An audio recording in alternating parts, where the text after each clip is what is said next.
Ndiaye. jërë ngeen jëf lakk ga woon ci hôpital Mame Abdou bu Tivaouane ba fukki liir ak benn ñàkk ci seen bakkan l'observateur xëy na di ñu ci xamal lu ñu bari umpale woon ubbil yéenekaay bi ñaari agent de santé yi ñu tëye ca yoon di sage-femme ba ñu naan ko Awa Diop ak aide infirmière ba ñu naan ko Kumba Mbóoj la ñuy wax alkaati diggee ba ñu leen di enquête su naan l'observateur xëy na di ñu ko yeggee ba di ñu xamal ne ñoom ñaar ñëpp weddi nañu tuuma yu ñu leen teg mu di bàyyi xale mu wét ci barab bu ñu ko war a wéttale délaissement d'enfant dans un lieu solitaire sage-femme bi di Awa Diop xamal na enquêteurs yi ne xale yi soog a juddu am benn fan ba ñaar fukki fan ak juróom-ñett ñoom ñooy nekk néonatalu si mu ne bésub keroog guddi gi jëyee ji amee ñun ñoo leen doon surveiller Awa ne dañoo toog di waxtaan ba mu yàgg dégg luy fet-fete ci lañ demee xooli ko gis ne fii li courant yi la fa ñu taxawee di xool lan laak na ñuy def fa la ñu jekkee-jekk dégg lu explosé salle bi di tàkk saxaar si di jolee fu nekk mu ne ca laa dawee songi extincteurs yi ñu wekkoon ci couloir yi waaye mënuma leen woon a manipuler mu ne te jéem naa sauver lii ndax bi ma leen gisee mu tëdd dafa mel ne samay doomi bopp laa gis ñu tëdd waaye mënuma ci woon dara ndax su ma continuer woon sama bakkan a cay des ca laa ko yëgalee Cheikh Diop mi directeur ressources humaines bu hôpital bi Kumba Mbóoj di aide infirmière bi moom it l'observateur nee nañu daanaka loolee la wax enquêteurs yi nee na leen bi ma déggee télé ji ci laa jóg daw dem xooli li xew gis na salle baa ngay tàkk mu wutali extincteurs yi mais malheureusement doxuñu woon aide infirmière bi di Kumba Mbóoj ne jot nañoo génnee ñetti liir ci biir lakk gi kenn ki génne waalewul ak bakkan waaye ñaari ñoom ñoo ngi doon dund bi ñu leen bëggee évacuer yóbbu leen hôpitalub Thiès ca la ñu faatoo ñoom ñaar ñëpp ñoom ñaari agent de santé yëpp di Awa Diop ak Kumba Mbóoj l'observateur nee nañu déféré woon nañu leen démb ci tribunal bu Kees waaye jotuñu gisee ak procureur bi fa la ñu toog ba ay boori 18 heures ci lañ leen def retour de parquet delloowaat leen police bu Tivaouane bés bi le jour nañu am nay syndicat yu jaboote ay fajkat ci réew mi daanaka xar suuf si dugg ci rekk moo leen deseen ndax di naqar lu ñuy def seen ñaari nattaango yi war sut sa tàmbali nañu gréew ñetti fan ci hôpital yu Kees yi rapport bi waa COSEOL def di wax ne ab coupe-circuit moo taal hôpital ba moo tax ñu ne nañu ci keccat agent de santé yi ba ñu set wecc ndax ñoom ay fajkat lañu duñu ay électricien courant substitut procureur bu Kees day xumbal ko fuural ko xuppaate Yéri Camara secrétaire général bu SAMES moo ko wax ci xët mu njëkk journal bés bi le jour journal Direct News yi moom li ko jaaxal nee nañu moo di lu tax ñu wàcce Abdoulaye Diouf Sarr dàq ko ndax li xewoon ci hôpital bu Tivaouane ba pare jël docteur Marie Khemesse Ngom Ndiaye def ko ministre de la santé mel ne dañoo fàtte ne lu ñu toppee Abdoulaye Diouf Sarr ba wàccee ko rek wàccul docteur Marie Khemesse Ngom Ndiaye ndax même équipe bi la woon Mbaalo Jo Caam di ñu wax ci xët mu njëkk yéenekaay bi ne lu fi Diouf Sarr def rek moo Khemesse ko bokk normalement ku fóotal mbëtt war a mën a roccil bar ñu roccee ko dem ci beneen yéenekaay mu di Soleil national moom it wàllu santé la xëye ba dañu wax ne ginnaaw li xewoon ci hôpital bu Kaolack ginnaaw li xewoon ci hôpital bu Linguère ginnaaw li xewoon bu yàggul ci hôpital bu Tivaouane moo waral lu mat fanweeri expert di ay kàngam ci wàllu santé daje càmbar biir ak biti doxinu l'hôpital réew mi ba génnee ci ay xalaat yoo xam ne jàpp nañu ne bu ñu ci jàppee pàcc mi dina gën a jàppandi ci réew mi quotidien Walf Quotidien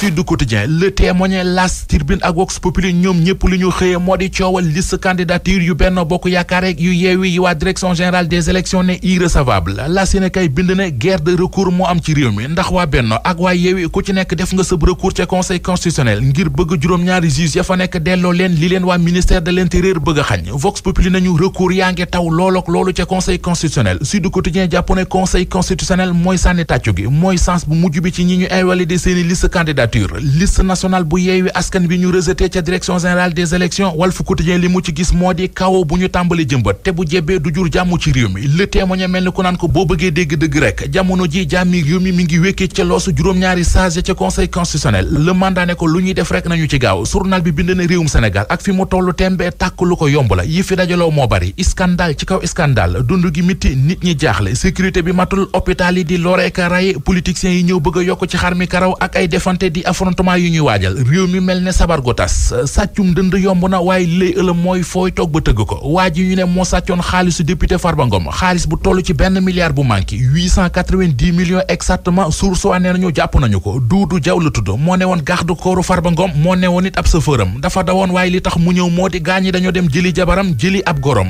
890 millions yi ñu koy tuumaal ne moom la sàccee kër Farba Ngom waa ji nee na li mu jël mattu loolu 300 millions kese la jël mi ngi tuumaal it benn xaritam boo xam ne nee na dafa jël ci xaalis bi 160 millions daw ak moom waa ji di Doudou Diaw dolli na ci ne fukki junne ak ñaar di 60 000 francs CFA la ñu ko doon fay affaire yi dëgër ci moom moo tax mu ñand Farba Ngom